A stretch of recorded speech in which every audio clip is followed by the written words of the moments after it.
पुन्हा एक वार परमेश्वराने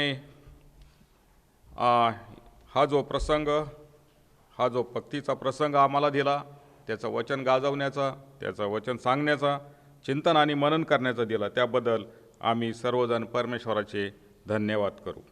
यावेळेस मागच्या संदेशामध्ये ज्या गोष्टी आम्ही पाहिल्या होत्या की ज्या आमच्या तरुणांसाठी आम्ही ज्या पाहिल्या होत्या, परमेश्वराने आमच्यासाठी पवित्र शास्त्रामध्ये ज्या गोष्टी नमूद केल्या होत्या त्या सर्व गोष्टी आम्ही पाहिल्या आणि त्याच्यामधलं जे काही म्हणजे आचरणाच्या संदर्भामध्ये ज्या गोष्टी आम्हाला पाहिजे होत्या त्या गोष्टी आम्ही पाहिल्या आणि पुन्हा परमेश्वराने आम्हाला एक वार पुन्हा आमचं व्हेरिफिकेशन करण्यासाठी, आमची पडताळणी करण्यासाठी, मी कसा आहे हे पाहण्यासाठी आणि माझं आचरण काय आहे, माझं नीतिमत्व काय, मी परमेश्वराच्या समीप आहे का, मी परमेश्वराच्या आज्ञेत आहे का आणि परमेश्वराची येणाऱ्या आशीर्वादासाठी मी पात्र आहे का, यासाठी देखील आज आपण चांगल्या पद्धतीने या ठिकाणी परमेश्वराचं वचन पाहणार आहोत, वाचणार आहोत आणि त्याच्यावर आम्ही चिंतन आणि मनन करून येणाऱ्या दिवसामध्ये, येणाऱ्या भविष्यकाळामध्ये जेणेकरून आमच्या घरामध्ये त्याची चांगली उन्नती हवी, आमच्या घरामध्ये चांगल्या परमेश्वराचे आशीर्वाद प्राप्त व्हावेत, आमच्या कुटुंबाला परमेश्वरांनी चांगल्या प्रकारचं सहाय्य करावं,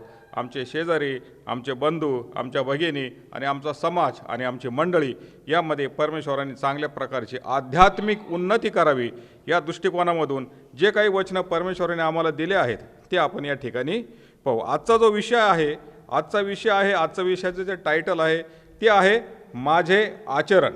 माझे आचरण मिखा याचा 6वा अध्याय आणि 8व्या वचनामध्ये जे काही परमेश्वराने आम्हाला नमूद केलं की ते असं आहे, नीतीने वागणे, आवडीने दया करणे व आपल्या देवासमागमे राहून नम्र भावाने चालणे, या वाचून परमेश्वर तुझ्याजवळ काय मागतो।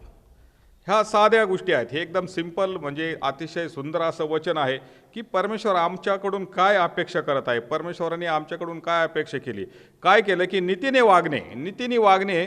जर ह्याचं आता ह्या वचनाचं जर आम्ही डेफिनेशन केलं, या वचनाची जर परिभाषा केली तर हे वचनं अनेक ठिकाणी असे टायटल म्हणून वापरलेले आहेत, चांगल्या संस्थेला वापरलेले आहेत, चांगल्या विषयानुसार हे वचनं, ह्या वचनाच्या माध्यमातून, ह्या वचनाच्या सुरुवातीने काही संस्थाची काही कार्यक्रमाची सुरुवात झालेली आहे, इनॉग्रेशन झालेले, उद्घाटन झालेलं आहे आणि हे वचन परमेश्वराने पवित्र शास्त्रामध्ये इतकं सुंदर पद्धतीने आम्हाला सांगितलेलं आहे आणि त्याच्यामध्ये आमचं आजचं जीवन आणि हे युग, ह्या युगामध्ये आम्ही कशा प्रकारे आम्ही रिफ्लेक्ट होतो, कशा प्रकारे आम्ही प्रकाशित होतो, कशा प्रकारे आम्हाला समाज आमच्याकडे कोणत्या दृष्टिकोनातून पाहतो, समाजाचा पाहण्याचा दृष्टिकोन आमच्याकडे कशा प्रकारचा आहे, ह्या वचनातून आम्हाला दिसतं आणि ह्या वचनाच्या माध्यमातून आम्ही आमचं नीतिमत्व ओळखू शकतो। नीतीने वागणे, आवडीने दया करणे।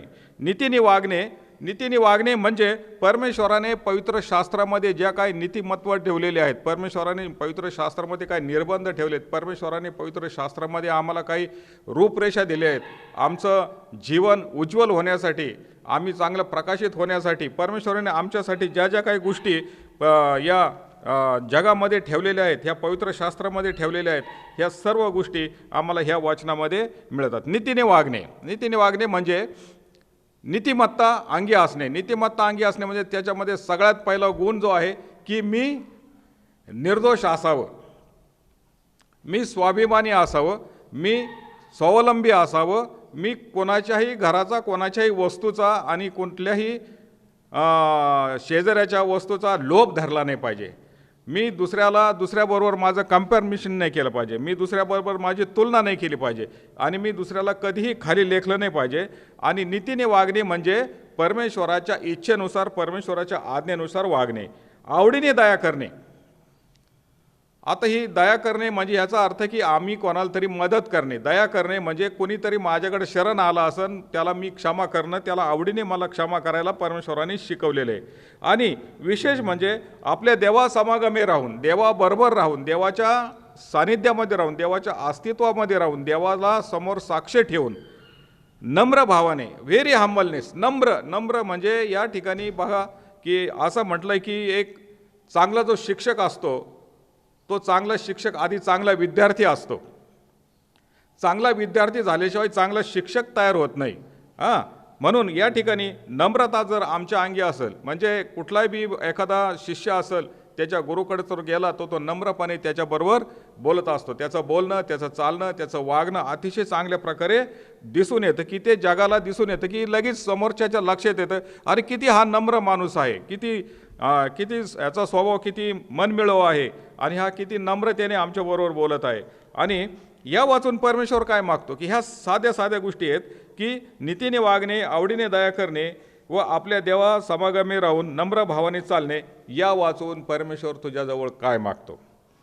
म्हणजेच की आम्हाला परमेश्वराबरोबर, परमेश्वराच्या समभागे, परमेश्वराच्या सानिध्यामध्ये, परमेश्वराच्या अस्तित्वामध्ये जर आम्हाला जायचं असेल तर मग परमेश्वर आम्हाला लेवीमध्ये दुसऱ्या वचनामध्ये असं म्हणतोय, लेवी 19:2, तुम्ही पवित्र असावे कारण मी परमेश्वर तुमचा देव पवित्र आहे. तुम्ही देखील पवित्र असावे. पवित्र असावे म्हणजे तुम्ही नीतीने वागणे, तुम्ही नीतीने वागलं पाहिजे, आवडीने दया केली पाहिजे, आपल्या देवा समागमे राहून बरोबर राहून नम्र भावाने चालावे, इतरांना मदत करावी, तुमचा प्रकाश लोकांपुढं असा पडावा की त्यामधून तो ख्रिस्त दिसला पाहिजे, त्यामधून तुमचं कुटुंब त्या ठिकाणी दिसलं पाहिजे, तुमची धार्मिकता, तुमची आध्यात्मिकता या ठिकाणी दिसण्यात आली पाहिजे. म्हणून परमेश्वर म्हणतो तुम्ही पवित्र असावे, तुम्ही पवित्र असावे कारण मी परमेश्वर तुमचा देव पवित्र आहे. म्हणजे आमचा देव पवित्र आहे, म्हणजे आमचा देव सर्व ऑल माहिती आहे, सर्व शक्तिमान आहे, सर्व ज्या परमेश्वराने हे सर्व सृष्टी निर्माण केली तो परमेश्वर आमचा देव पवित्र आहे. आणि नीतिसूत्रामध्ये काही गोष्टी अशा दिलेल्या आहेत की मागचं आपण नीतिसूत्र पाहिलं, त्या नीतिसूत्रामध्ये काही गोष्टी परमेश्वराने आम्हाला दाखवून दिलेल्या आहेत की जर तू या जगामध्ये, मी तुला जर या जगामध्ये पाठवलं तर या जगामध्ये पाठवल्यानंतर माझ्या वाणीच्या माध्यमातून, माझ्या वचनाच्या माध्यमातून मी तुला काही निर्बंध दिलेले आहेत. आणि या ठिकाणी देखील नीतिसूत्र 6:16 ते 19 पर्यंत परमेश्वर म्हणतो, परमेश्वराला अशा 6 गोष्टीचा द्वेष आहे नव्हे, त्याला अशा 7 गोष्टीचा वीट आहे. परमेश्वराला ज्या काही 7 गोष्टी आता आपण बोलणार आहोत, वाचणार आहोत नीतिसूत्र याच्या 6वा अध्याय आणि 16 ते 19 वचनामध्ये, त्या 7 गोष्टी आम्ही पाहणार आहोत की त्या 7 गोष्टीचा परमेश्वराला वीट आहे.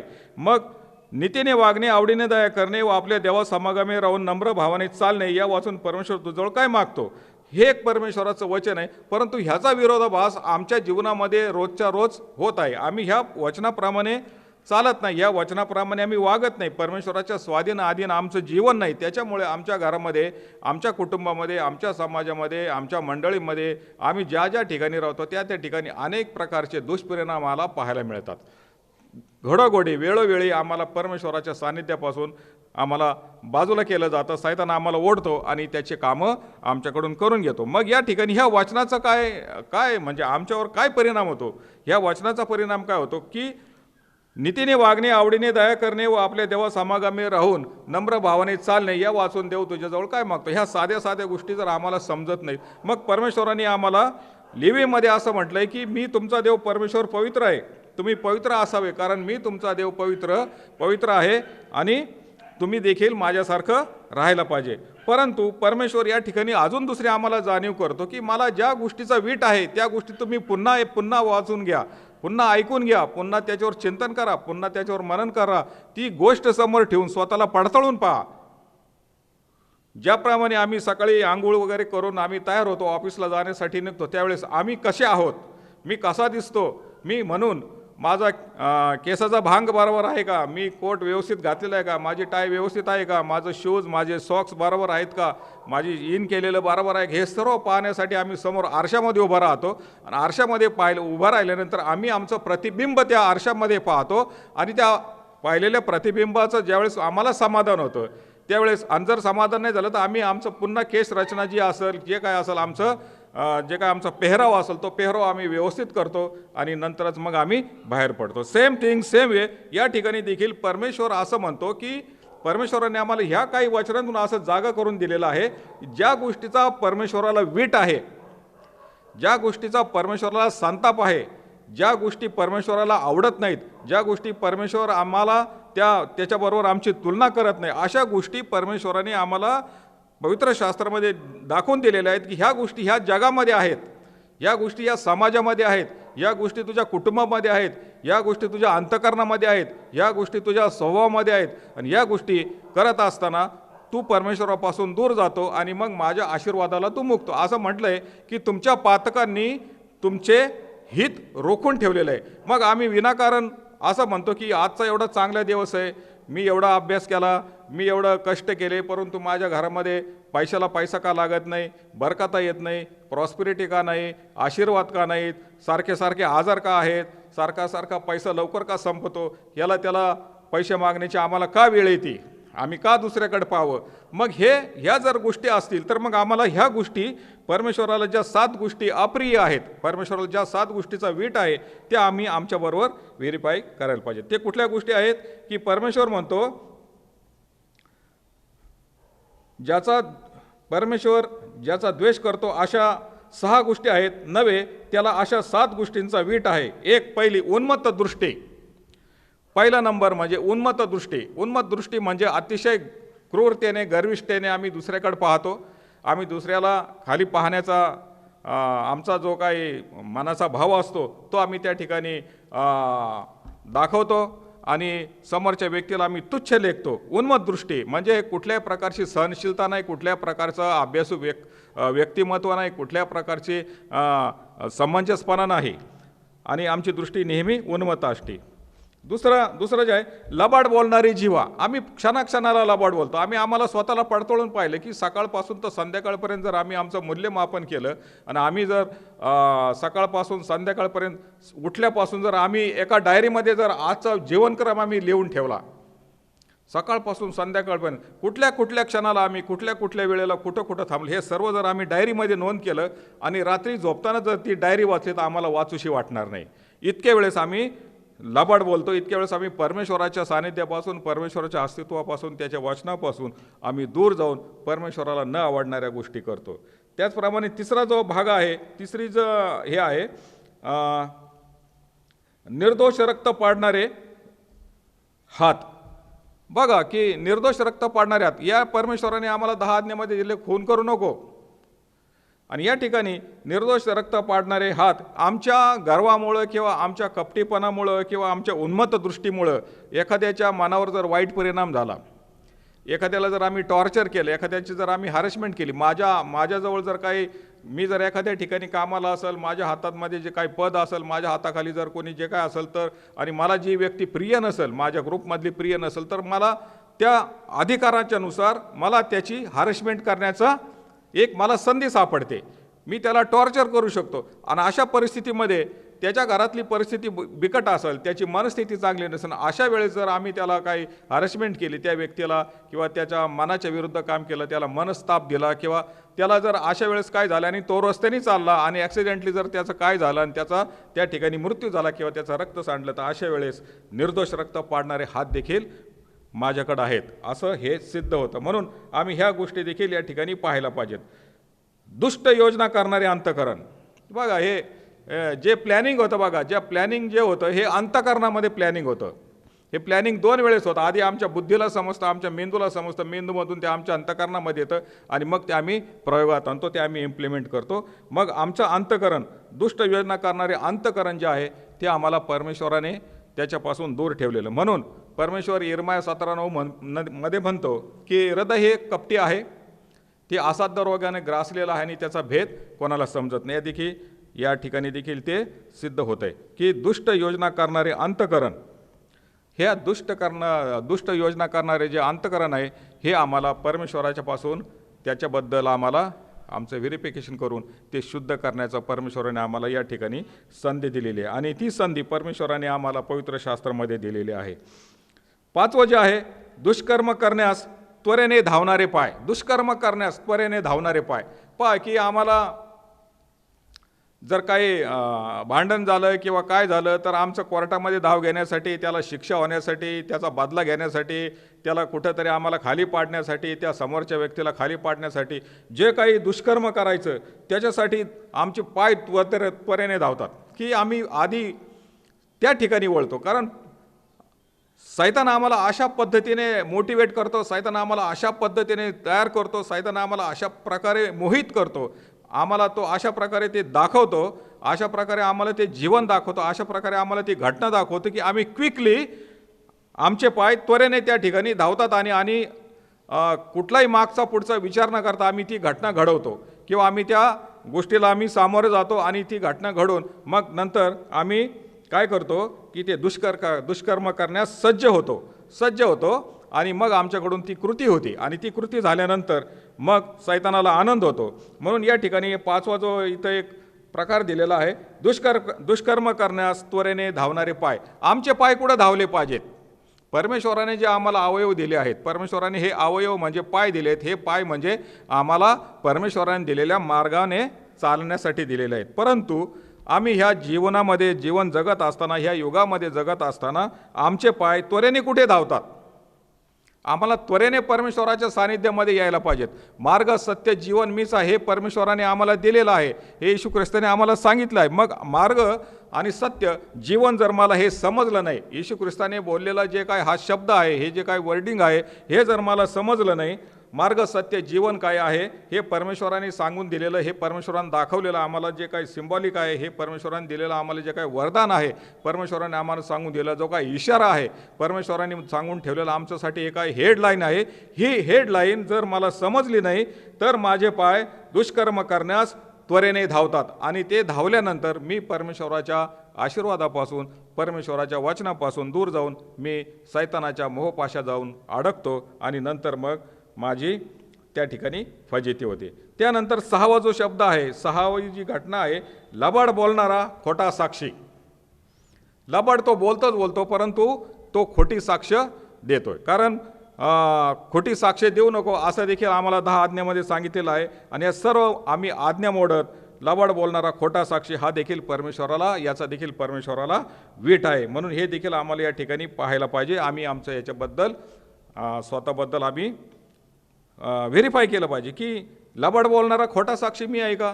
वेळोवेळी कार्यालयामध्ये असेल, ऑफिसमध्ये असेल, कुठल्या तरी कामधंद्यामध्ये असेल, कुठल्या तरी चर्चेमध्ये असेल, कुठल्या तरी ग्रुपमध्ये असेल, कुठल्या तरी एखाद्या विशिष्ट ठिकाणी मी असेल आणि त्या ठिकाणी जर असे 2 गट असतात, एक गट नकारात्मक असतो, एक गट सकारात्मक असतो आणि नकारात्मक असणारा जो गट आहे त्या गटामध्ये जर मी सामील झालो, तो गट जर सैतानाचा असेल, तो ग्रुप जर सैतानाचा असेल, त्या ग्रुपमध्ये जे काही डिस्कशन चाललं असेल, ज्या ग्रुपमध्ये काही चर्चा चालली असेल आणि त्या चर्चेमध्ये त्याच्यामधून जर काही गोष्टी वाईट निघत असतील आणि त्या वाईट गोष्टीमध्ये जर माझी गणती झाली, मी लबाड बोलणारा ठरलो, तर मी खोटा साक्षी असा परमेश्वरासमोर निष्पन्न होईल आणि मग परमेश्वराच्या आशीर्वादापासून मी दूर जाईल.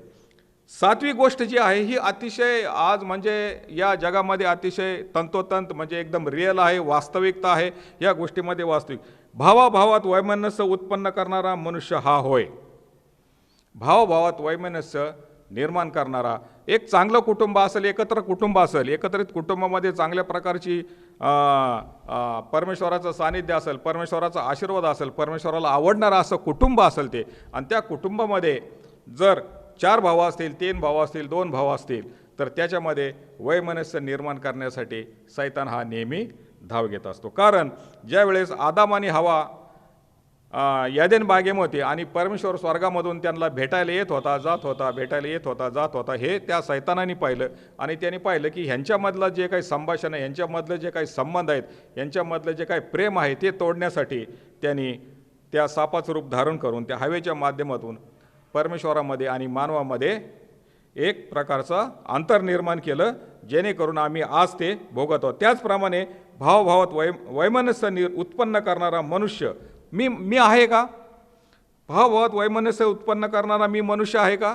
मी त्या चालीचा आहे का? मी त्या ग्रुपमधला आहे का? हे देखील आम्हाला या ठिकाणी पाहायला परमेश्वराने हे वचन आमच्यासाठी दिलेलं आहे. म्हणून बंधुजन हो, मग पाऊल या ठिकाणी रोमकरास पत्र याच्यामध्ये सांगतो, 12व्या अध्यायामध्ये सांगतो की नवीन जीवित क्रम काय आहे, नवीन जीवनक्रम काय आहे. मग ह्या सर्व गोष्टी घेऊन चालायचं का? ह्या सर्व गोष्टी घेऊनच मी जन्माला आलो का? ह्या सर्व ह्या गोष्टीतच माझा अंत होणार आहे का? ह्याच सर्व वाईट गोष्टी घेऊन मी मरणार आहे का? मग मी मरल्यानंतर मग जे दुसरं मरण आहे जे प्रगटीकरण याचा 21व्या आणि 8व्या वचनामध्ये जे दिलेलं आहे, जे दुसरं मरण आहे, त्या दुसऱ्या मरणाला मी पात्र आहे का? जर मला त्या ठिकाणी जायचं असेल तर मग मी ह्या गोष्टी घेऊन गेलं तर काय हरकत नाही. परंतु मला जर माझं जीवन क्रमांक जर बदलायचं असेल, मला जर नव्याने जन्म घ्यायचा असेल, माझं जर मन परिवर्तन करायचं असेल, मला जर परमेश्वराच्या सानिध्यामध्ये जायचं असेल, तर मग मला या ठिकाणी पावलाने जे काही रोमकारस पत्र या ठिकाणी दिलं आहे की बंधुजन हो, म्हणून बंधुजन हो, मी देवाच्या करुणेमुळे तुम्हाला विनवितो की तुम्ही आपली शरीरे जिवंत, पवित्र व ग्रहणीय यज्ञ म्हणून समर्पित करावी, ही तुमची आध्यात्मिक सेवा आहे. मग आमची सेवा, आमची सर्व्हिस काय आहे? परमेश्वराच्या प्रती आमचं काय देणं आहे? परमेश्वराच्या प्रती आम्हाला काय द्यायचं आहे परमेश्वराला? या ठिकाणी पावलाने आम्हाला या ठिकाणी सांगितलं आहे की बंधुजन हो, मी देवाच्या करुणेमुळे तुम्हाला विनवितो की तुम्ही आपली शरीरे जिवंत, पवित्र व देवाला ग्रहणीय यज्ञ म्हणून समर्पित करावे, ही तुमची आध्यात्मिक सेवा आहे. देवाची उत्तम, ग्रहणीय, परिपूर्ण इच्छा हीच आहे. काय आहे हे तुम्ही समजून घ्यावे. म्हणून या युगाबरोबर समरूप होऊ नका, तर आपल्या मनाची नवीकरणाने स्वतःचे रूपांतर होऊ द्या. या ठिकाणी फार सुंदर हे वचन दिलेलं आहे. परमेश्वराने आपल्याला पवित्र शास्त्रामध्ये पावलाच्या माध्यमातून या ठिकाणी नमूद केले. रोमकारस पत्र याच्यामध्ये दिलं की बंधुजन हो, मी देवाच्या करुणेमुळे तुम्हाला विनवतो की तुम्ही आपली शरीरे जिवंत, पवित्र, देवाला ग्रहणीय यज्ञ म्हणून समर्पित करावी. जिवंत तुम्ही आपली शरीरे जिवंत, पवित्र व देवाला ग्रहणीय, देवाला आवडल, देव त्याला स्वीकारण्यास योग्य आहे असं माझं आध्यात्मिक जीवन यज्ञ म्हणून समर्पित करावं, ही आमची आध्यात्मिक सेवा असायला पाहिजे. देवाची उत्तम, ग्रहणीय व परिपूर्ण इच्छा. उत्तम आणि ग्रहणीय म्हणजे देवाला आवडेल, देवाला साजेल अशी काय इच्छा आहे की हे तुम्ही समजून घ्यावे. म्हणून या युगाबरोबर समरूप होऊ नका. हे युग जे आहे, हे युग आपण मागच्या बी संदेशामध्ये पाहिलं की हे 3 राज्य जे आहेत, परमेश्वराचं राज्य आहे, सैतानाचं राज्य आहे, मानवाचं राज्य आहे. या 3 राज्यामध्ये आम्ही जगत असताना परमेश्वराच्या राज्याचा जर आम्ही विचार केला तर आम्हाला ह्या युगाबरोबर समरूप नाही व्हायचं. या युगामध्ये ज्या गोष्टी चाललेल्या आहेत, या युगामध्ये ज्या घडामोडी चालल्या आहेत, या युगामध्ये जे परमेश्वराच्या विरुद्ध ज्या गोष्टी चाललेल्या आहेत, या युगामध्ये परमेश्वराच्या आज्ञेविरुद्ध, परमेश्वराच्या वाणीविरुद्ध, परमेश्वराच्या आध्यात्मिक जीवनाविरुद्ध ज्या गोष्टी सैतान करून घेत आहे, त्या युगामध्ये आम्हाला समरूप व्हायचं नाही. तर आमचं मनाची नवीकरणाने स्वतःचं रूपांतर या चांगल्या गोष्टीमध्ये करायचं आणि मग परमेश्वर आम्हाला त्या ठिकाणी आशीर्वाद करेल. जो विश्वासाने, म्हणजे पुढं असं सांगितलं रोमकारस याचा 14 अध्याय हे पहिल्या वचनामध्ये, जो विश्वासाने दुर्बळ आहे त्याला जवळ करा. मग आमचं काम काय आहे? आमचं काम हेच आहे की जो माझ्या मंडळीमध्ये, माझ्या कुटुंबामध्ये, माझ्या समाजामध्ये, माझ्या मित्रत्वामध्ये, माझ्या फ्रेंड सर्कलमध्ये, माझ्या ग्रुपमध्ये जो विश्वासाने दुर्बळ आहे त्याला जवळ करा. पण शंका कुशंकाचा निर्णय लावण्याकरता करू नका.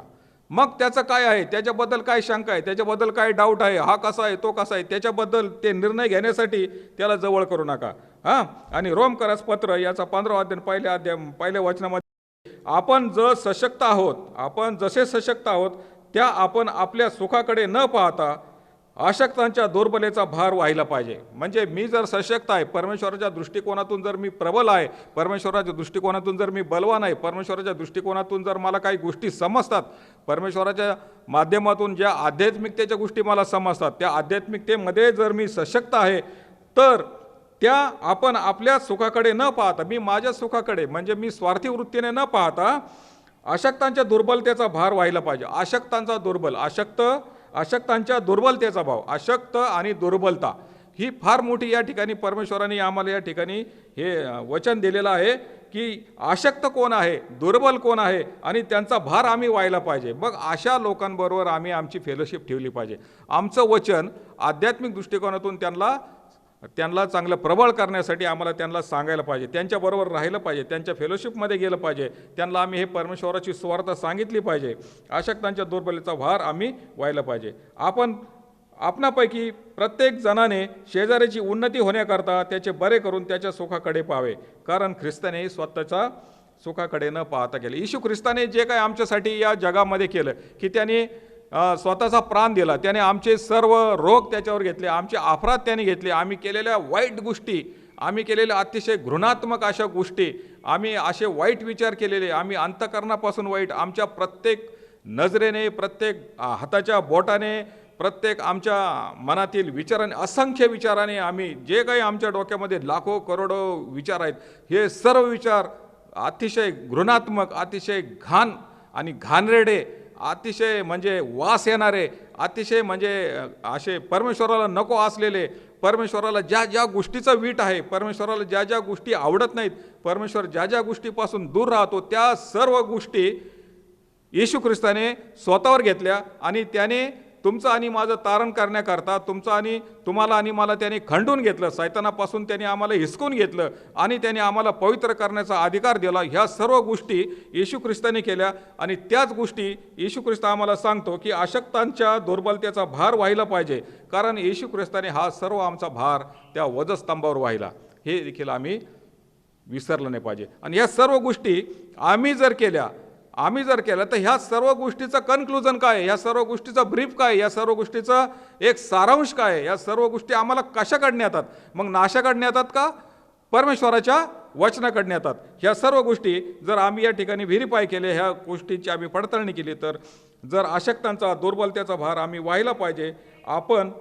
आपणापैकी प्रत्येक जणाने शेजाऱ्याची उन्नती होण्याकरता त्याचे बरे करून त्याच्या सुखाकडे पाहावे, कारण ख्रिस्तानेही स्वतःच्या सुखाकडे पाहिले नाही. मग आम्ही आमचं या ठिकाणी जीवन जगत असताना, या युगामध्ये जगत असताना, आम्ही या युगामध्ये समरूप न होता, आम्ही परमेश्वराने जे आम्हाला काय निर्बंध दिलेत, परमेश्वराने आम्हाला ज्या काही आज्ञा दिलेल्या आहेत, परमेश्वराने आमच्याकडं जो काही परमेश्वराचा पाहण्याचा दृष्टिकोन आहे, परमेश्वर कोणत्या दृष्टिकोनातून माझ्याकडे पाहतोय, परमेश्वराची दृष्टी कशी आहे, परमेश्वर माझ्यासाठी काय काय गोष्टी करून ठेवलेल्या आहेत, परमेश्वराने मला वेळोवेळी कोणची संधी दिली, या परमेश्वराने ह्या पूर्ण आयुष्यामध्ये, ह्या मला आत्तापर्यंतच्या जीवनामध्ये परमेश्वराने जर मला ठेवलं असेल, तर माझ्याकडून परमेश्वरासाठी काय काय गोष्टी झाल्यात, ह्या सर्व गोष्टीची जाणीव मला व्हायला पाहिजे. आणि ही जर जाणीव झाली तर मग आम्हाला अशक्तांच्या दुर्बलतेचा भार वाहण्यासाठी परमेश्वर आम्हाला सहाय्य करील, मदत करील. आणि मग ह्या सर्व गोष्टी केल्यानंतर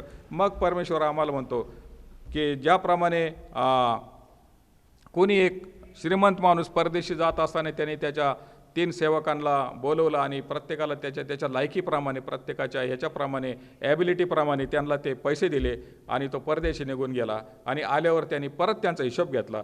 त्याच्यामध्ये 2 जण अतिशय चांगले सापडले की महाराज म्हणे, तुम्ही मला हे 5,000 दिले होते, त्याच्यावर मी 10,000 केले, माझं सर्व जीवन चांगलं केलं आणि 5,000चे 10,000 हे घ्या. त्यावेळेस तो म्हटला की शाबास भल्या विश्वासू दासा, थोड्यासाठी तू विश्वासू राहिलास, मी तुझ्या अनेकावर नेमणूक करील आणि तू माझ्या आनंदामध्ये सहभागी हो. नेक्स्ट जो होता त्याने देखील 2,000 मिळाले होते, तो देखील म्हणाला, महाराज धन्यवाद, तुम्ही मला माझ्या पडत्या काळामध्ये अतिशय चांगल्या प्रकारचं सहकार्य केलं, तुम्ही मला कोणापुढं हात पसरू देण्याची वेळ आणली नाही, माझ्या लेकरांना तुम्ही इच्छेकडे जाऊ दिलं नाही, माझ्या घरामध्ये चांगल्या प्रकारची उन्नती झाली, माझं आध्यात्मिक जीवन सुधारलं, माझं सामाजिक जीवन सुधारलं आणि हे तुम्ही 2,000 दिले, ह्याच्यावर मी अजून हे 4,000 केले, हे घ्या. त्याला देखील तो धनी म्हटला की शाबास भल्या विश्वासू जसा, तू देखील थोड्यासाठी विश्वासू राहिलास, मी तुला अनेकावर तुझी नेमणूक करील आणि तू देखील माझ्या आनंदामध्ये तू सहभागी हो. एवढा मोठा आशीर्वाद या दिला. आणि तिसरा जो व्यक्ती होता त्याला जे 1,000 दिले होते त्याने लागले जाऊन खड्डा खांदला आणि त्याच्यामध्ये पुरून ठेवल्याने धनी आल्यावर त्यांनी म्हटलं की महाराज स्वामीजी, मला तुमचा स्वभाव माहिती होता की ज्या ठिकाणी तुम्ही पेरलं नाही त्या ठिकाणी कापणी करता, ज्या ठिकाणी सांडलं नाही त्या ठिकाणी गोळा करायला होता, म्हणून मी भ्यालो म्हणून मी तुमचे 1,000 रुपये जमिनीमध्ये पुरून ठेवले, हे घ्या तुमचे तुम्हाला. त्यावेळेस तो धनी त्याला म्हटला, अरे अल्पविश्वासू दासा, दुष्ट आणि आळशी दासा, तू जर हे पैसे जर एखाद्या सावकाराकडे ठेवले असते त्याचं मला व्याज मिळालं असतं. मग त्याला अशी ताकीद दिली की ह्याच्याकडून 1,000 रुपये घ्या आणि ज्याला अधिक आहे त्याला द्या. असं म्हटलं की ज्याच्याकडे आहे त्याला दिलं जाईल, ज्याच्याकडे नाही त्याचं आहे ते घेतलं जाईल. ह्याला उचला इथून, माझ्यासमोर उचला म्हणे, लगेच काढा इथून, याच्या माझ्यासमोर ठेवू नका, त्याचं तोंड देखील पाहायची मला इच्छा नाही, उचला म्हणे याला आणि तिकडं अंधाऱ्या कोठडीत टाका, जिथं दात खाणं रडणं चाललेलं आहे. आणि त्याला त्या ठिकाणी टाकलं. हा प्रसंग आमच्यावर येऊ नये म्हणून आम्ही रोमकरासपत्र 15वा अध्याय आणि 1ल्या वचनामध्ये असं म्हटलं की आपण सशक्त आहो, आपण आपल्या सुखाकडे न पाहता अशक्तांच्या दुर्बलतेचा भार व्हायला पाहिजे आपणापैकी प्रत्येक जणाने शेजाऱ्याची उन्नती, शेजाऱ्याचा विकास, त्याचा आध्यात्मिक विकास असेल, त्याचा सामाजिक विकास असेल, त्याचा कौटुंबिक विकास असेल, त्याच्या घरामध्ये अनेक समस्यांनी तो भरभरलेला असेल, अनेक समस्यामध्ये तो जखडलेला असेल, सगळ्या प्रकारचं त्याचे गरीब व्याप असेल, तर त्या सर्व गोष्टीतून त्याला बाहेर काढून त्याची उन्नती होण्याकरता त्याचे बरे करून त्याच्या सुखाकडे पाहावे. या ठिकाणी हेच सांगितले, तू जशी आपणावर तशी आपल्या शेजाऱ्यावर प्रीती कर. म्हणजेच या ठिकाणी आम्हाला जे दोन दाखले मिळतात की चांगलं शंभरोनी आहे आणि येशू ख्रिस्त आहे. येशू ख्रिस्ताने जी आमच्यावर प्रीती केली ही जगामध्ये कोणी करणार नाही. ही म्हणजे